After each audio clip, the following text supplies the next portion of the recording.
Hello students, welcome back to your own channel. Today we read lesson number 7 and their question answer.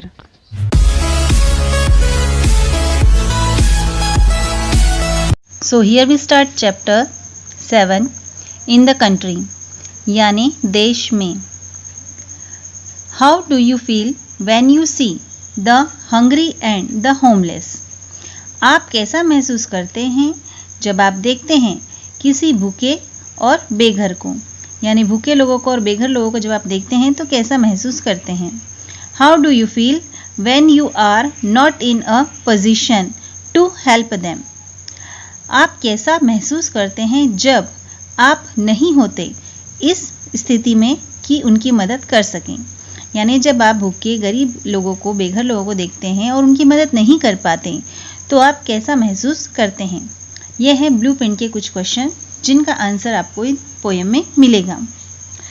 यहाँ पे poet ने एक picture बनाई है, दर्शाई है, जिसमें एक व्यक्ति खड़ा है. एक साइड है फॉरेस्ट और दूसरी साइड है सिटी का एक पिक्चर. तो यहाँ पे जो हमारे कवि हैं जिनका नाम है W.H. डेविस ने ये पोएम लिखी है जो कहते हैं this life is sweetest in this would. यह जीवन बहुत ही मधुर है, बहुत ही अच्छा है, सुहाना है.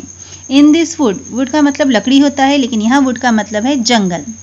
कवि ने सबसे पहले जंगलों की बात की है कि ये जंगलों का जीवन बहुत ही मधुर है. I hear no children cry for food. मैं नहीं सुनता किसी भी बच्चे को क्राई यानी रोते हुए फॉर फूड खाने के लिए, भोजन के लिए कोई भी बच्चा यहाँ रोता नहीं है. I see no woman wait with care. यहाँ कोई भी औरत नहीं दिखाई देती चिंता से परेशान या चिंता से सफ़ेद. चिंता से सफ़ेद होना मतलब सफ़ेद चेहरा हो जाना, मतलब चिंता से परेशान हो जाना. ये एक फ्रेज है. No man with muscles wasting here. कोई भी आदमी नहीं दिखता अपनी मसल्स अब बहादुरी का दुरुपयोग करते हुए. No doubt it is a selfish thing. कोई संदेह नहीं कि यह एक सेल्फिश थिंग है, ये एक स्वार्थी चीज़ है. यानी ये जो भी बात कही गई है कि कोई बच्चा रोता नहीं है, कोई औरत नहीं दिखती, कोई आदमी नहीं दिखता, क्योंकि जंगल में कोई रहता नहीं है, इसलिए यहाँ का जीवन मधुर है. और ये एक सेल्फिश थिंग है, ये एक स्वार्थी चीज़ है. To fly from human suffering. Human suffering यानी मानवों के दुखों से दूर भागना. फ्लाई यानी उड़ना, लेकिन यहाँ मतलब है भागना. No doubt he is a selfish man. कोई संदेह नहीं, जो ऐसा करते हैं, जो मानव के दुखों से दूर भागते हैं, वो स्वार्थी व्यक्ति होते हैं. Who shuns poor creature sad and vain. तो वो सेल्फिश व्यक्ति होते हैं. कौन होते हैं? जो दूर भागते हैं. शंस का मतलब भी होता है दूर हट जाना, गरीब जीवों से, दुखी और निसहाय लोगों से. यानी जो लोग दुखी हैं, निसहाय हैं, जिनका कोई सहारा नहीं है, और जो गरीब हैं, ऐसे जीवों से जो लोग दूर भागते हैं या दूर हट जाते हैं, पीछे हट जाते हैं, उनका साथ नहीं देते, मदद नहीं करते, ऐसे लोग स्वार्थी होते हैं. But it's a raised life to face. लेकिन वे रेज्ड लाइफ यानी मनहूस जीवन का सामना करते हैं. जो किसी की मदद नहीं करता वो एक मनहूस जीवन जी रहा होता है. Hunger in almost every place. Hunger यानी भूख हर कहीं देखी जा सकती है, हर स्थान पे, यानी भूखे लोग हर जगह देखे जा सकते हैं. Cursed with a hand that's empty. अभिशप्त, कर्स्ड मतलब अभिशाप होना, अभिशप्त है वो हाथ जो खाली हैं. वैन जबकि the heart is full to help all man. जबकि सभी व्यक्तियों का जो हृदय है वो पूरी तरह भरा है मदद करने के लिए. यानी भगवान ने सभी के हृदय में मदद की फीलिंग डाली है, हेल्प करने की फीलिंग डाली है, लेकिन फिर भी उनके हाथ खाली हैं.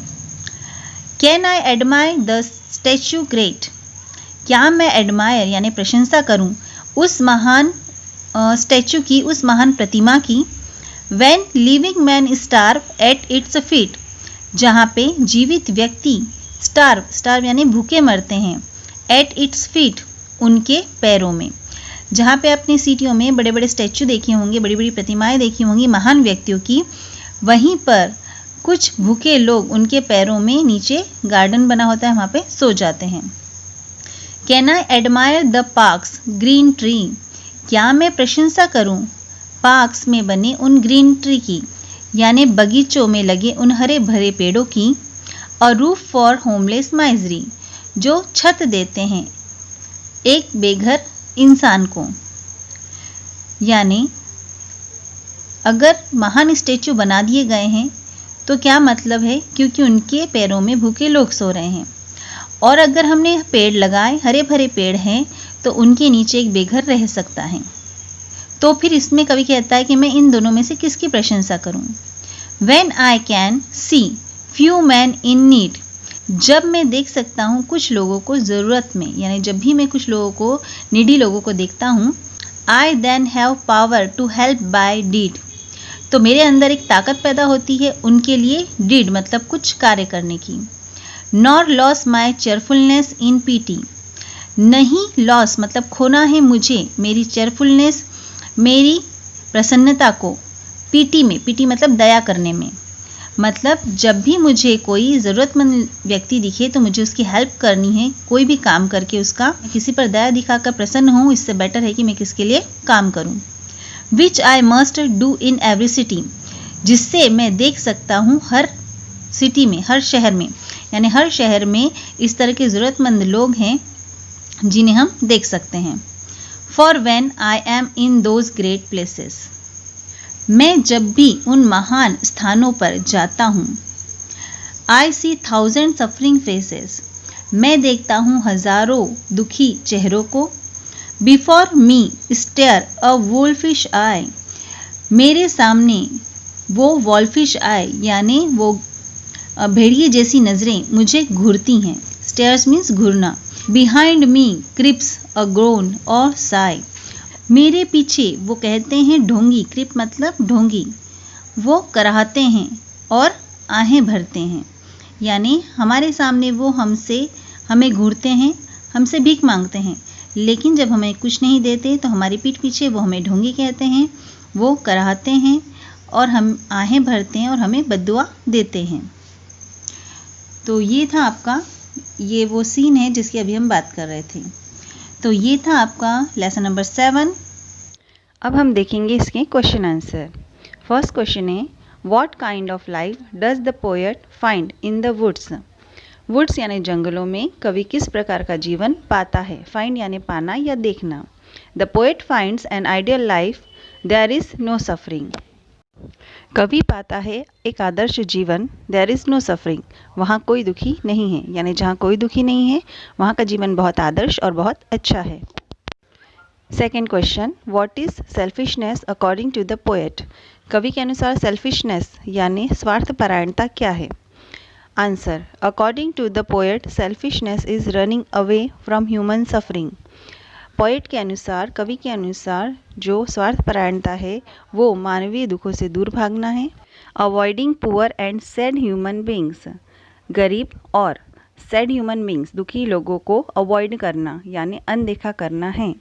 ये दोनों चीज़ें स्वार्थपरायणता है। क्वेश्चन नंबर 3 है, व्हाट इज़ द डिफरेंस, क्या अंतर है between a selfish and helpless man, एक स्वार्थी और एक असहाय व्यक्ति के बीच। Answer, a selfish person avoid the poor and downtrodden, एक स्वार्थी व्यक्ति गरीबों और डाउन ट्रोडन यानी पद दलितों को, जो दलित लोग हैं, निर्धन लोग हैं, उनको अनदेखा करता है।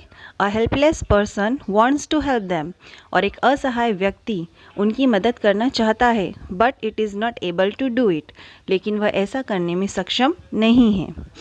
तो सेल्फिश व्यक्ति अनदेखा करता है और हेल्पलेस व्यक्ति मदद करने में सक्षम नहीं है। नेक्स्ट क्वेश्चन है, why does the poet not admire the beautiful sites of the city. क्यों कवि प्रशंसा नहीं करता, एडमायर यानी प्रशंसा नहीं करता, ब्यूटीफुल साइट्स सुंदर दृश्यों की, सुंदर जगहों की, इन द सिटी, सिटी के यानी शहर के सुंदर दृश्यों की, सुंदर जगहों की कवि प्रशंसा क्यों नहीं करता। तो आंसर है, the poet does not admire them, कवि उनकी प्रशंसा नहीं करता, बिकॉज क्योंकि he finds a lot of suffering and needy people there, वह पाता है बहुत सारे नीडी और सफरिंग ज़रूरतमंद और दुखी लोग वहाँ। मतलब ये कि कवि शहरों के महान स्थानों पर ज़रूरतमंद, बेघर और दुखी लोगों को पाता है, इसलिए वो उन महान स्थानों की प्रशंसा नहीं करता। So here finished 7th chapter. We will meet in next chapter. Please share, like and comment your own channel.